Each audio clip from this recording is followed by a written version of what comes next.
Hello everyone. Physical chemistry में अपन ने colloidal state के बारे में चर्चा कर रहे थे, जिसके अंतर्गत मैंने पिछली क्लास में क्लासिफिकेशन ऑफ कोलाइडल्स के बारे में बात की थी कि किस किस तरीके से कोलाइड्स का वर्गीकरण किया जा सकता है। आज के इस लेक्चर में मैं कोलाइडी सॉल्यूशंस और या सोल के बारे में बात करूँगा। सोल और कोलोइडल सॉल्यूशन। देखिए, क्लासिफिकेशन के दौरान मैंने आपको बताया था कि सामान्यतः सोल जो है, जो कोलाइडल सिस्टम है, अगर चूंकि कोलाइडल सिस्टम में दो फेज होती है या दो कंपोनेंट्स होते हैं, एक कहलाती है डिस्पर्स्ड फेज और दूसरी कहलाती है डिस्पर्सन मीडियम। डिस्पर्सन मीडियम, इनके बारे में बात कर ली थी। दो कंपोनेंट होते हैं कोलाइडल्स में। डिस्पर्स फेज है वो डिस्पर्सन मीडियम में डिस्पर्स रहती है, अर्थात वितरित रहती है। तो ऐसी स्थिति में अगर डिस्पर्स फेज के रूप में अगर आपने सॉलिड लिया है और अगर डिस्पर्सन मीडियम के रूप में लिक्विड है, तब ऐसी स्थिति में जो कोलाइडी तंत्र बनता है उसको हम क्या कह देते हैं? सोल के नाम से जानते हैं। सोल कह दीजिए या कोलाइडल सॉल्यूशन के नाम से जानते हैं। सोल या कोलाइडल सॉल्यूशन के नाम से। तो यहाँ जो अपन चर्चा करेंगे सोल या कोलाइडल सॉल्यूशन के बारे में, तो उसके महत्वपूर्ण बिंदु कौन कौन से हैं, किस किस चीज़ों के बारे में अध्ययन करेंगे। सबसे पहले होते क्या हैं ये? जनरल इंट्रोडक्शन या सोल किन्हें कहते हैं। दूसरा, मेथड्स ऑफ प्रिपरेशन। इन सोल्स का निर्माण कैसे किया जाता है, कौन कौन सी मेथड्स काम में लेते हैं। अगर आपने बना लिया तब ऐसी स्थिति में सामान्यतः इसमें कुछ इम्प्योरिटीज़ रह जाती है। उन इम्प्योरिटीज़ को हटाने के लिए इनका क्या करते हैं? प्यूरिफिकेशन। तो अगला स्टेप आ जाता है प्यूरिफिकेशन ऑफ कोलोइडल सॉल्यूशन। कोलाइडी विलयन का शुद्धिकरण। देन जैसे शुद्धिकरण होगा, ये कोलाइड्स की प्रॉपर्टीज़ क्या क्या होती है, तो प्रॉपर्टीज़ ऑफ कोलोइडल सॉल्यूशन। अब इसके अंतर्गत समस्त प्रॉपर्टीज़ आ जाती है। वो आपकी फिजिकल प्रॉपर्टीज़ भी है, इलेक्ट्रिकल प्रॉपर्टीज़ भी है, इसके अलावा मैकेनिकल प्रॉपर्टीज़ है। ये सारी की सारी प्रॉपर्टीज़ के बारे में अध्ययन करेंगे। प्रॉपर्टीज़ के बारे में इनके ऊपर जो चार्ज आता है, इलेक्ट्रिकल प्रॉपर्टी ये जो शो करते हैं, चार्ज क्यों आता है, चार्ज आने के बाद में चार्ज का कारण क्या है, तो स्टेबिलिटी ऑफ कोलोइड्स के बारे में चर्चा करेंगे। Stability of colloidal solution. और लास्ट में जिस बिंदु की बात करूंगा वो आता है प्रिसिपिटेशन ऑफ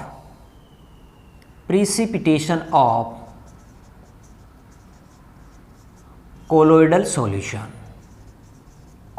सॉल्यूशन। कौन स्थायी होता है, उसका स्कंदन या अवक्षेपण किस तरीके से किया जा सकता है। इसके अंतर्गत एक रूल आता है हार्डी-सुलजे का नियम।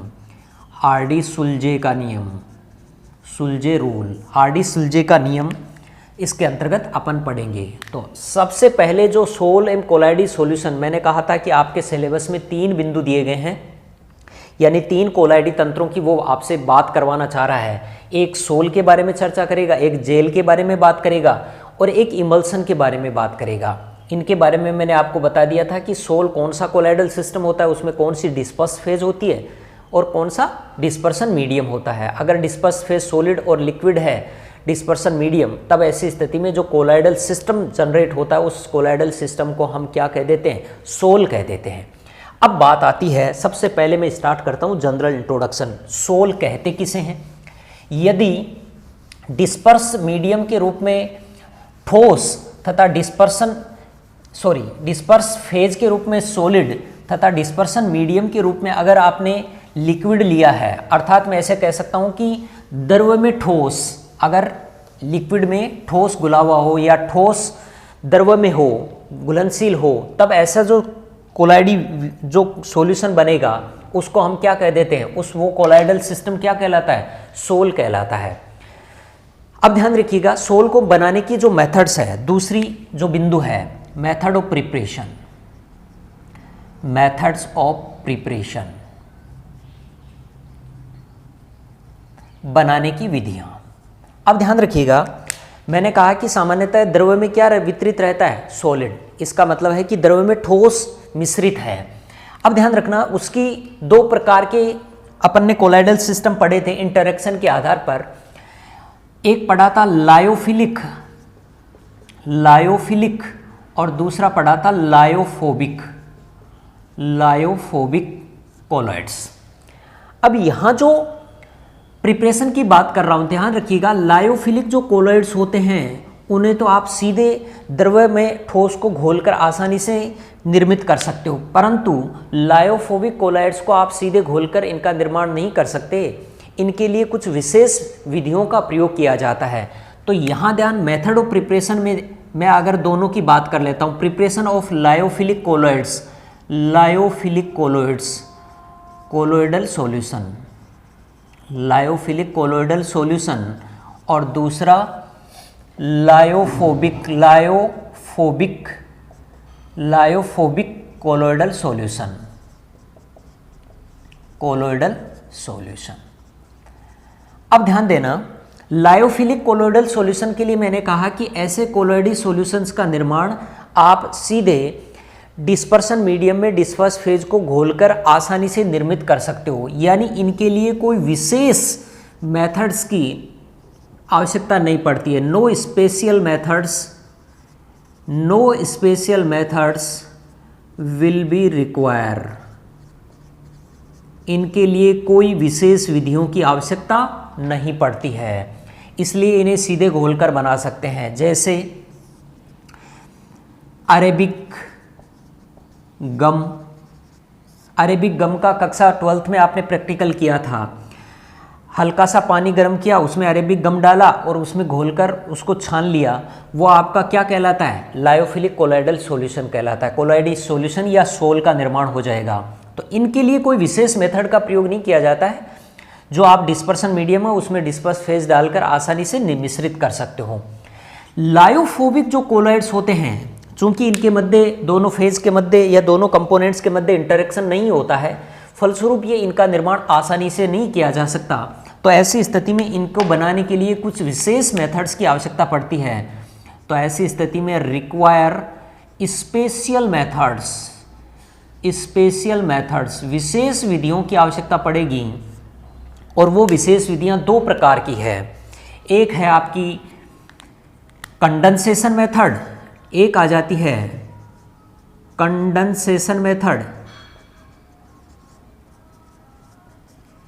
मेथड्स, और दूसरी आ जाती है dispersion methods, dispersion methods.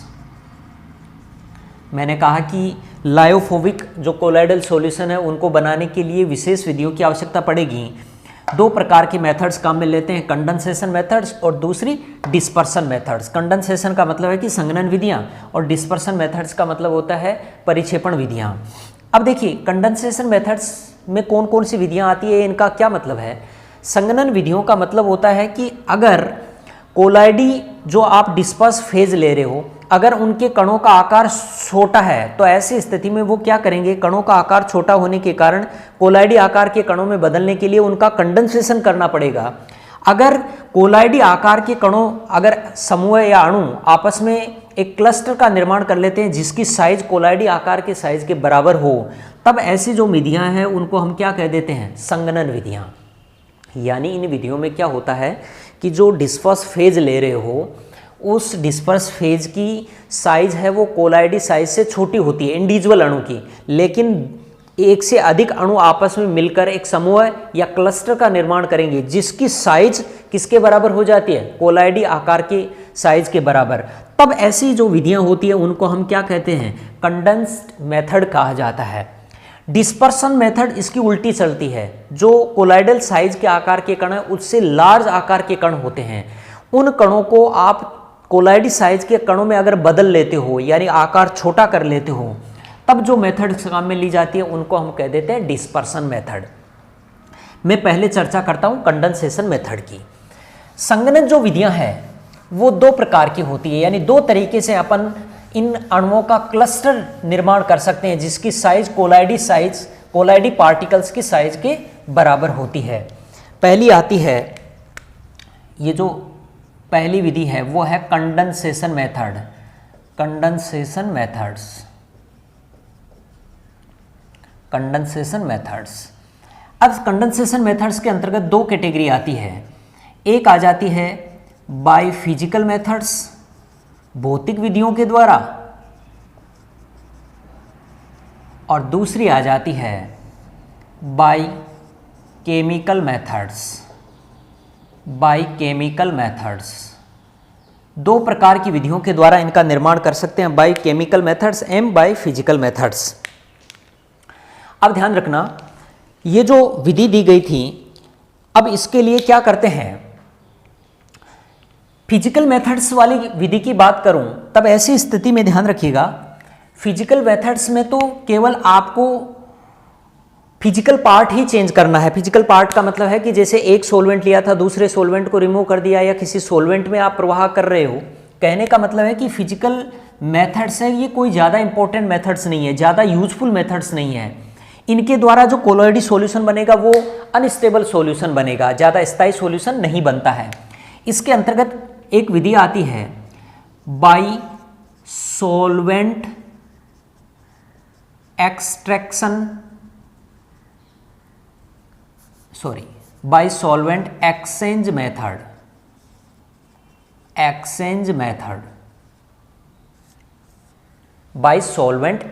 Method.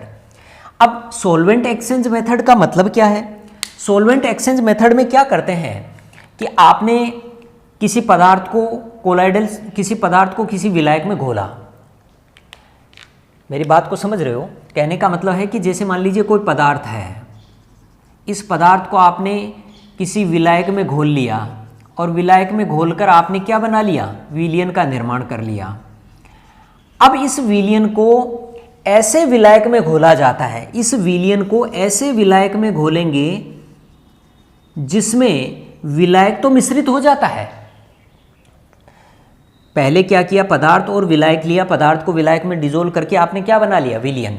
अब इस विलयन को ऐसे विलायक में घोला जाता है जिसमें विलायक तो मिश्रित हो जाता है परंतु पदार्थ मिश्रित नहीं हो पाए, यानी पदार्थ इस विलायक में नहीं घुल पाता हो।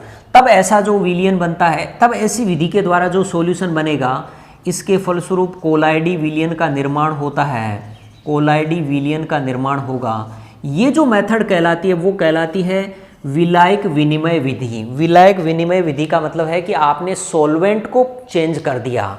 मेरी कहने की बात है, सॉल्वेंट एक्सचेंज मेथड का मतलब क्या है कि आपने विलायक को परिवर्तित कर रहे हो। इस विधि के द्वारा आप सामान्यतः कौन से कोलाइडी विलयन बनाते हो? सल्फर के जो कोलाइडी विलयन है वो इस विधि के द्वारा आप निर्मित कर सकते हो। क्लियर? अब ये तो थी फिजिकल मेथड्स। इसके अलावा सल्फर और मरकरी के जो कोलॉइडल सॉल्यूशंस हैं वो आप एक अन्य विधि के द्वारा भी बना सकते हो। इसमें क्या करते हैं कि जो जिसके कोलाइडी विलयन बनाने हैं उसको किसी सुपर कूल्डेड जो सॉल्वेंट होता है उसमें से प्रवाहित करना पड़ता है। जैसे सल्फर और मरकरी के कोलाइडल सॉल्यूशन बनाने के लिए सल्फर तथा मरकरी की जो वेपर है उसको सामान्यतः जो कूल्ड यानी ठंडा जो जल है उसमें से प्रवाहित करोगे, तब ऐसी स्थिति में ठंडे जल से प्रवाहित करने पर आपको सल्फर तथा मरकरी के कोलाइडल सॉल्यूशंस निर्मित हो जाते हैं। ये तो थी आपकी फिजिकल मेथड्स जो ज़्यादा यूजफुल नहीं है। अगली आती है इंपॉर्टेंट केमिकल मेथड्स, रासायनिक विधि। ये इंपॉर्टेंट है। रासायनिक विधि के द्वारा कौन कौन से टाइप के कोलाइडल सॉल्यूशन आप निर्मित कर सकते हो। इसके अंतर्गत 4 मेथड्स हैं। पहली आ जाती है रिडक्शन मेथड्स, अपचयन विधि। दूसरी आ जाती है ऑक्सीडेशन मेथड। थर्ड आ जाती है हाइड्रोलाइसिस हाइड्रोलाइसिस मेथड, और फोर्थ आ जाती है double decomposition method, double decomposition method. अब ये एक चीज का ध्यान रखना, ये जो चार मेथड दी गई है ये चार स्पेसिफिक टाइप के कोलाइडल सॉल्यूशंस या सोल निर्मित करने के लिए काम में ली जाती है।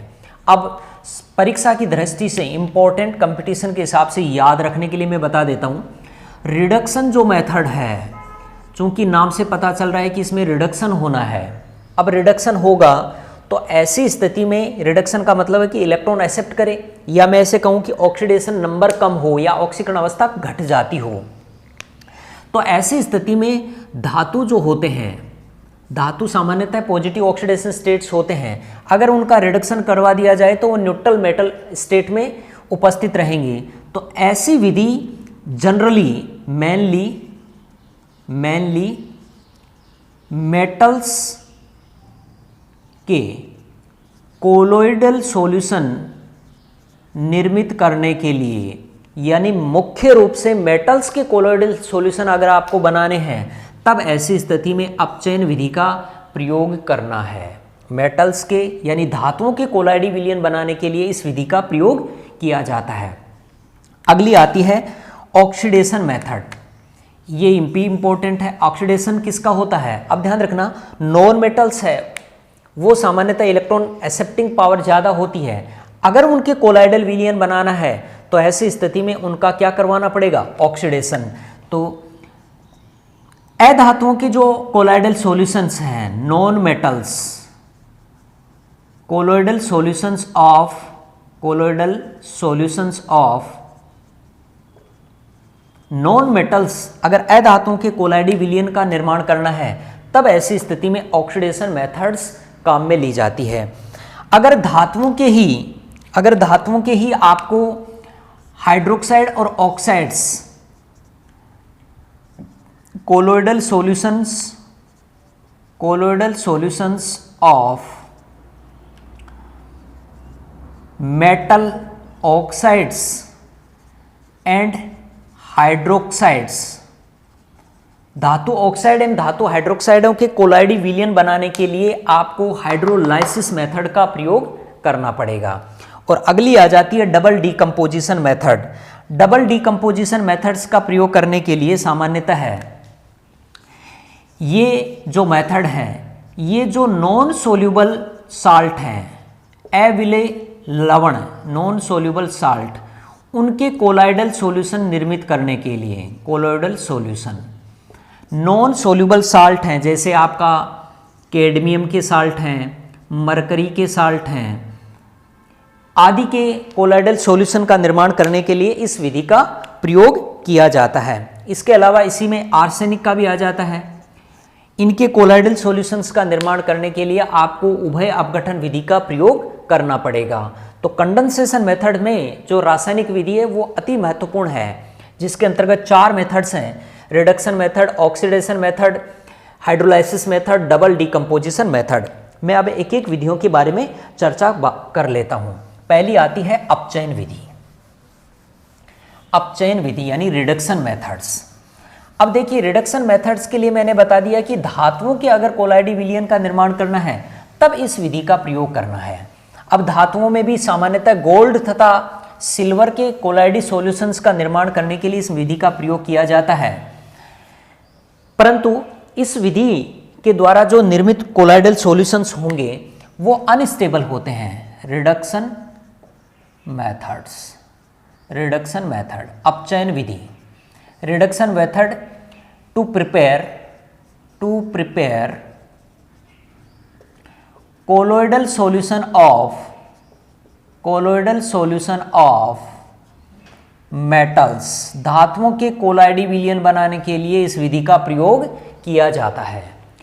अब धातुओं में भी मुख्य रूप से गोल्ड तथा सिल्वर के कोलाइडल सॉल्यूशन बनाने के लिए इस विधि का मुख्य रूप से प्रयोग किया जाता है, परंतु चूंकि ये मेथड के द्वारा निर्मित जो कोलोइडल सॉल्यूशन होंगे वो अनस्टेबल होते हैं, तो इसकी स्टेबिलिटी को बढ़ाने के लिए स्टेबलाइजर मिला देते हैं। तो गोल्ड के सॉल्यूशन में सामान्यतः जिलेटिन का प्रयोग किया जाता है और सिल्वर में सामान्यतः एग योक प्रोटीन जो आती है उनको स्टेबलाइजर के रूप में प्रयुक्त करते हैं। स्टेबलाइजर्स का प्रयोग किया जाता है।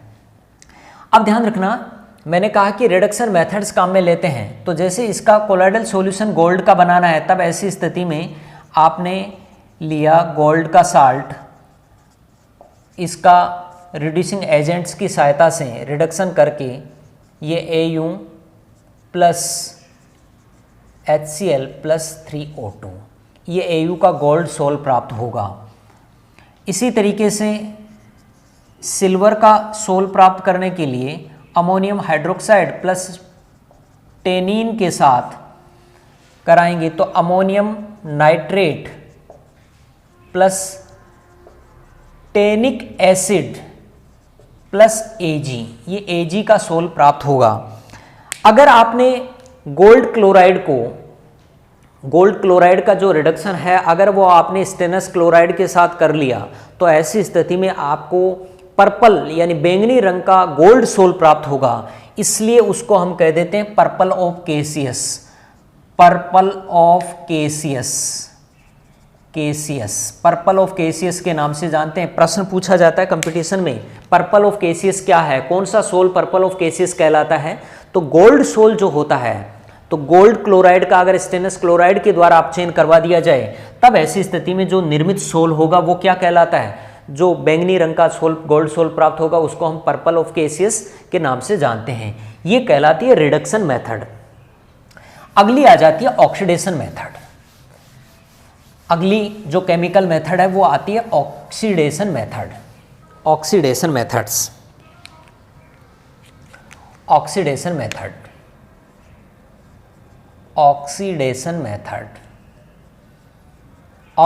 मेथड के लिए मैंने आपको बता दिया कि यह विधि अधातुओं की कोलाइडी विलयन बनाने के लिए काम में ली जाती है। इस विधि के द्वारा सामान्यतः सल्फर, सिलेनियम, इसके अलावा आयोडीन आदि के कोलाइडी विलयन का निर्माण किया जाता है। जैसे Br2 plus H2S is equal to 2HBr plus S, यानी सल्फर का कोलाइडी सोल का निर्माण। ऐसे ही selenium is equal to 2Se plus 2H2O, ये आपका सिलेनियम का कोलाइडल सॉल्यूशन बनाने के लिए। ऐसे ही आयोडीन का कोलाइडल सॉल्यूशन बनाने के लिए आयोडिक एसिड के साथ ये आपका आयोडीन का कोलाइडल सॉल्यूशंस। तो इसमें देखिएगा आप H2S है, -2 ऑक्सीडेशन स्टेट में है, यहाँ शून्य, तो -2 से शून्य की तरफ जा रहा है। इसका मतलब है कि उसमें से इलेक्ट्रॉनों का क्या हो रहा है? निष्कासन। और इलेक्ट्रॉनों का निष्कासन है, इसका मतलब है कि इसका क्या हो गया? ऑक्सीडेशन। ऐसे ही सिलेनियम का -2 में है, ऐसे ही आयोडीन -1 में है, 0 में चला गया। तो कहने का मतलब है कि अधातु जो होते हैं जो सामान्यतः है कंपाउंड्स के रूप में नेगेटिवली चार्ज या इलेक्ट्रॉन एक्सेप्ट वाली टेंडेंसी के रूप में पाए जाते हैं, जैसे ही वो न्यूट्रल वाली कंडीशन में आएंगे तो ऐसी स्थिति में इलेक्ट्रॉनों का रिमूव करेंगे और इलेक्ट्रॉन का निकलने वाली प्रक्रिया है वो क्या कहलाती है? ऑक्सीडेशन की प्रक्रिया कहलाती है। थर्ड मेथड जो आती है वो आती है आपकी हाइड्रोलाइसिस मेथड। तीसरी हाइड्रोलाइसिस मेथड, हाइड्रोलाइसिस जल अपघटन विधि। हाइड्रोलाइसिस मेथड जल अपघटन विधि। जल अपघटन विधि के अंतर्गत सामान्यतः है जो Fe, क्रोमियम, एल्यूमिनियम आदि के जो ऑक्साइड्स और हाइड्रोक्साइड्स होते हैं उनका कोलाइडी विलयन बनाने के लिए सामान्यतः इस मेथड्स का प्रयोग किया जाता है। सामान्यतः Fe, क्रोमियम, एल्यूमिनियम एटसेट्रा के जो ऑक्साइड्स होते हैं, ऑक्साइड्स एंड हाइड्रोक्साइड्स के कोलाइडी विलयन बनाने के लिए इस मेथड का काम में लेते हैं। जैसे फेरिक क्लोराइड का आपने जल अपघटन करवा दिया तो ऐसी स्थिति में फेरिक हाइड्रोक्साइड का कोलोइडल सॉल्यूशन प्राप्त हो गया। फेरिक हाइड्रोक्साइड का कोलोइडल सॉल्यूशन निर्मित हो गया। तो हाइड्रोलाइसिस मेथड में क्या करते हैं कि सामान्यतः ऑक्साइड्स या हाइड्रोक्साइड्स का कोलॉइडी धातुओं के जो ऑक्साइड हाइड्रोक्साइड होते हैं उनके कोलॉइडी विलयन बनाने के लिए सामान्यतः जल अपघटन विधि का प्रयोग किया जाता है। अगली आती है, चौथी आती है डबल डीकम्पोजिशन मेथड, उभय अपघटन विधि। उभय अपघटन विधि चौथी में composition method, decomposition method, double decomposition method, double decomposition method, उभय अपघटन विधि। अब देखिए उभय अपघटन विधि ये सामान्यतः है अविलेय जो साल्ट होते हैं, इनसोल्यूबल साल्ट्स, अविलेय लवणों के कोलॉइडी विलयन बनाने के लिए, लवणों के कोलॉइडल विलयन बनाने के लिए इस विधि का प्रयोग करते हैं। इस विधि के द्वारा सामान्यतः है कैडमियम सल्फाइड, मर्क्यूरिक सल्फाइड, इसके अलावा आर्सेनियस सल्फाइड आदि के कोलॉइडी विलयंस का निर्माण किया जाता है। इसके अंतर्गत जैसे आर्सेनियस का कोलॉइडल सॉल्यूशन निर्मित करना है, तब ऐसी स्थिति में AS2S3 प्लस 3H2O।